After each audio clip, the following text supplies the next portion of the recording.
Hello दोस्तों, YouTube channel पे आपको स्वागत है। आप सभी लोग अगर यूट्यूब चैनल पहली बार है, यूट्यूब चैनल सब्सक्राइब कर लें, क्लिक बेल आइकन को प्रेस करें ताकि नोटिफिकेशन आपको मिलते रहे जेबी सेबी और बैंक प्रमोशन के संबंध से। हमें बात करें आईएएफएस का chapter number 5 infrastructure including social infrastructure के ऊपर बात कर रहे हैं। एक छोटा अनाउंसमेंट करना है वीडियो को स्टार्ट करने से पहले।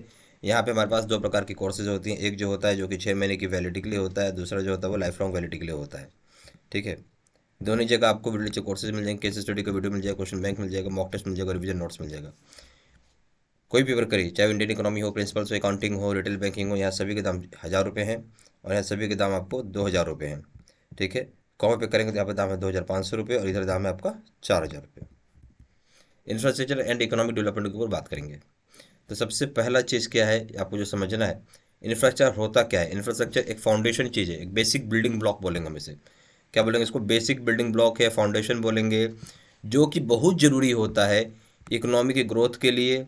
और इसकी इतनी ज़्यादा रिक्वायरमेंट होता है कि अगर मान लीजिए इंफ्रास्ट्रक्चर ही नहीं रहेगा तो आपका ग्रो ही नहीं कर पाएंगे आप, मतलब कुछ नहीं कर पाएंगे। तो इंफ्रास्ट्रक्चर एक बेसिक बिल्डिंग ब्लॉक हो गया जो कि इकोनॉमिक ग्रोथ के लिए चाहिए आपको। ठीक है। बिना इसके आप ग्रोथ नहीं कर पाएंगे। ठीक है।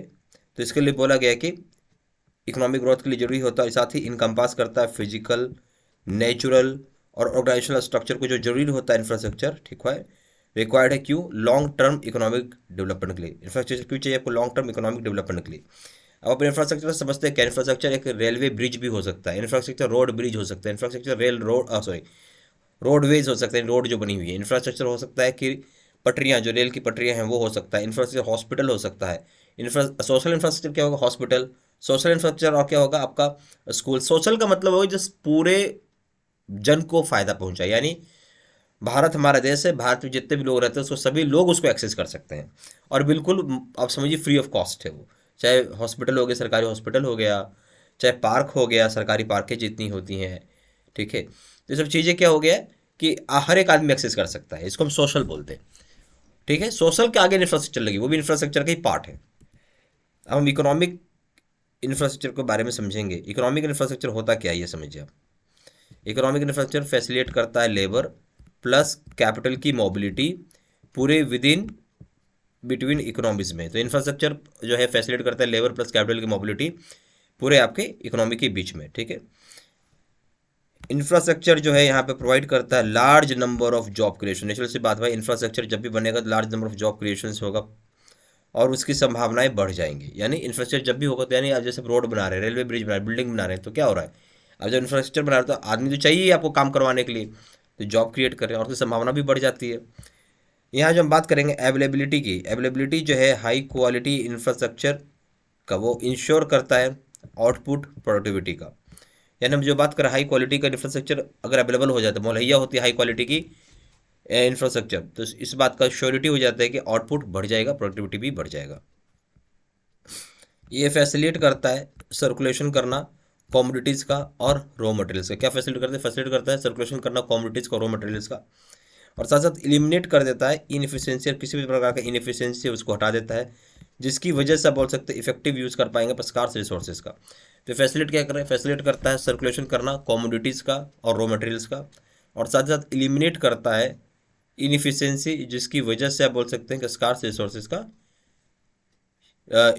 यूज़ कर सकते हैं। यानी नेचुरल सी बात है, अगर आप इंफ्रास्ट्रक्चर बना रहे हैं तो क्या हो रहा है, एक जगह से सामान दूसरी जगह सामान भेज पा रहे हैं। ट्रांसपोर्ट्स हो गया। ठीक है। ट्रांसपोर्ट कई कई प्रकार के, रेलवे का ट्रांसपोर्ट है, रोड ट्रांसपोर्ट है, एयर ट्रांसपोर्ट है, इवन वाटर ट्रांसपोर्ट से भी आप सामान को एक जगह से दूसरी जगह भेज सकते हैं। यानी कमोडिटीज़ क्या है यहाँ पे? कोयला हो गया कमोडिटी, सिल्वर हो गया, गोल्ड हो गया, सारी कमोडिटी है। स्टील हो गया, अल्मुनियम हो गया, कमोडिटीज़ बोलते हैं हम इसे। ठीक है। खाने पीने का सामान जो हो गया, रॉ जो भी, वो भी आप भेज सकते हो। रॉ मटेरियल्स हो गया, जो मान लीजिए कहीं कंपनी को या मैन्युफैक्चरिंग प्लांट को रॉ मटेरियल चाहिए होता है बनाने के लिए, तो इंफ्रास्ट्रक्चर की वजह से आप बोल सकते हैं इनएफिशिएंसी को दूर करता है। और इसकी वजह से जो स्कार्स रिसोर्सेज, वैसे रिसोर्सेज जिसकी दुर्लभता होती है, मिलना आसान नहीं होता है, उसको आप इफेक्टिव तरीके से यूज़ कर पाएंगे। हम बात करें इंफ्रास्ट्रक्चर इंक्लूडिंग सोशल इंफ्रास्ट्रक्चर। अब देखिए सोशल इंफ्रास्ट्रक्चर में क्या हो जाएगा ना, देखिए तो यहाँ पे आइए, इंफ्रास्ट्रक्चर जो है उसकी इन्वेस्टमेंट आपकी इंक्रीज कर देगा। वो जब इंफ्रास्ट्रक्चर की इन्वेस्टमेंट आप बढ़ाते हो, ठीक है, तो कैपिटल स्टॉक जो होगा वो जरूरी होता है इकोनॉमिक डेवलपमेंट के लिए। ठीक है। इकोनॉमिक डेवलपमेंट क्या है जरूरी? Capital stock. तो उसका इंफ्रास्ट्रक्चर का इन्वेस्टमेंट बढ़ाएंगे तो वो हो जाएगा, यानी इकोनॉमिक डेवलपमेंट होने लगेगा। हिस्टोरिकली देखेंगे तो इंफ्रास्ट्रक्चर जो भारत में है वो ऑलवेज फंडेड किया गया सरकार के द्वारा, यानी भारत में जो सरकार था वही हमेशा इंफ्रास्ट्रक्चर पे बनाने का काम किया, बाकी किसी ने प्ले नहीं किया है हिस्टोरिकली। अभी तक इतिहास यही बोलता है कि भारत जो भी इंफ्रास्ट्रक्चर बना है सरकार ने बनाया है, या उसको पैसा सरकार ने दिया है। अब हम यहाँ पे कंसिडर कर हम यहाँ कंसिडर कर रहे हैं पॉसिटिव, हम कंसिडर कर रहे हैं पब्लिक रिसोर्सेज का, और है ज़रूरी है कि अब हम रीडायरेक्ट करें अब प्रीसियस पब्लिक रिसोर्सेज को हेल्थ के लिए, एजुकेशन के लिए, और अटेम्प्ट करें कि हम इनकरेज करें प्राइवेट सेक्टर इन्वेस्टमेंट को कि वो डेवलपमेंट करेगा इस तरह के इंफ्रास्ट्रक्चर का। तो अब यहाँ पे जोर इस बात की दी जा रही है कि जो पब्लिक रिसोर्सेज का जो इन्वेस्टमेंट है, अब उसको हम लोग पब्लिक रिसोर्सेज का इन्वेस्टमेंट कौन करे, प्राइवेट सेक्टर के प्लेयर्स जो हैं वो आके पैसे लगाएं डेवलपमेंट करने के लिए इंफ्रास्ट्रक्चर में, ठीक है। जिसकी वजह से जो हमारा सोशल इंफ्रास्ट्रक्चर है, जैसे पब्लिक का हेल्थ हो गया यानी हॉस्पिटल हो गया, एजुकेशन हो गया, चाहे वो प्राइमरी स्कूल हो, सेकेंडरी स्कूल हो, कॉलेजेस हों, वहाँ पे पैसा लगाने की बात की गई है, ठीक है। अभी कौन लगाएगा, प्राइवेट प्लेयर को बोल रहे हैं, प्राइवेट सेक्टर को बोल रहे हैं।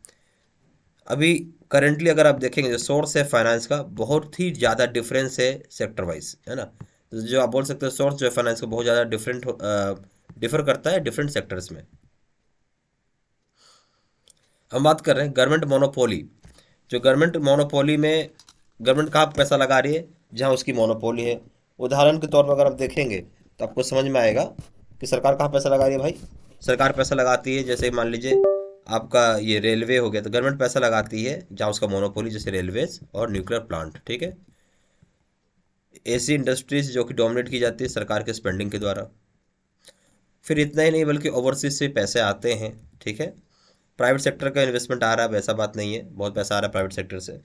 ट्रिपल पी का मतलब समझते हैं, public private partnership. Triple P का क्या मॉडल है, पब्लिक प्राइवेट पार्टनरशिप। NIIF का मतलब समझते हैं, national investment and infrastructure fund, जो कि इंट्रोड्यूस किया गवर्नमेंट ऑफ इंडिया के द्वारा ताकि इंप्रूव कर सके फाइनेंस अपने देश में।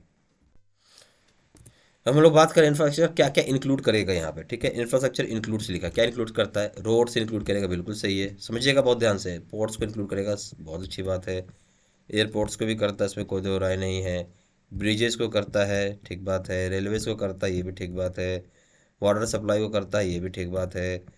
सीवेज गटर उसको भी करता है, उसको भी इंफ्रास्ट्रक्चर में सब आता है। पावर भी आता है, टेलीकम्युनिकेशंस आते हैं, इरिगेशन आता है, इतने सारे आते हैं, एंड सो ऑन बोल के आप लिख सकते हैं।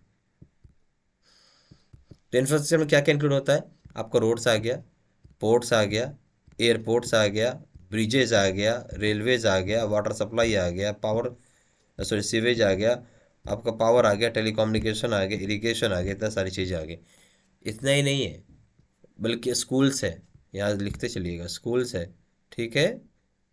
इससे बेटर, स्कूल से बेटर है आप बोलिए एजुकेशन है, ठीक है। एजुकेशन में स्कूल है, कॉलेज है, सब आ गया। फिर आपका हेल्थ है, हेल्थ मतलब हॉस्पिटल बोल सकते हैं आप, यहाँ पे हॉस्पिटल बोल लीजिए। और आप बोल सकते हैं इसमें आ जाएगा आपका, क्या आ जाएगा, पार्क आ जाएगा, ठीक है। ये सारी की सारी इंफ्रास्ट्रक्चर का पार्ट है आपका, ओके। हम आते हैं यहाँ पे जैविक का, जिन लोगों को कोर्स करने का इच्छा है कोर्स कर सकते हैं। यहाँ पे 6 महीने की वैलिडिटी का एक कोर्स होता है और दूसरा होता है लाइफ लॉन्ग वैलिडिटी का। दोनों जगह आपको वीडियो टीचर कोर्सेज मिल जाएंगे, केस स्टडी का वीडियो हो जाएगा, क्वेश्चन बैंक हो जाएगा, मॉक टेस्ट हो जाएगा, रिवीजन नोट्स हो जाएगा। कोई भी और करिए, इंडियन इकोनॉमी करिए, प्रिंसिपल्स करिए, अकाउंटिंग करिए, रिटेल बैंकिंग करिए, सभी के दाम 1000 रुपये हैं, सभी के दाम यहाँ पे 2000 रुपये। अगर आप कॉम्बो पे करते हैं दाम है 2500 रुपये, और इसका दाम है यहाँ पे 4000 रुपये। जहाँ जानकारी फोन कर सकते हैं, फोन नंबर 9508536524, या फिर वेबसाइट में जाकर ऑनलाइन ऑर्डर प्लेस कर सकते हैं। Website www.jbcbmedg.com, email ID seat से नंबर 3 @gmail.com। सारे इन्फॉर्मेशन डिस्क्रिप्शन बॉक्स में डाल दिए। Thank you very much.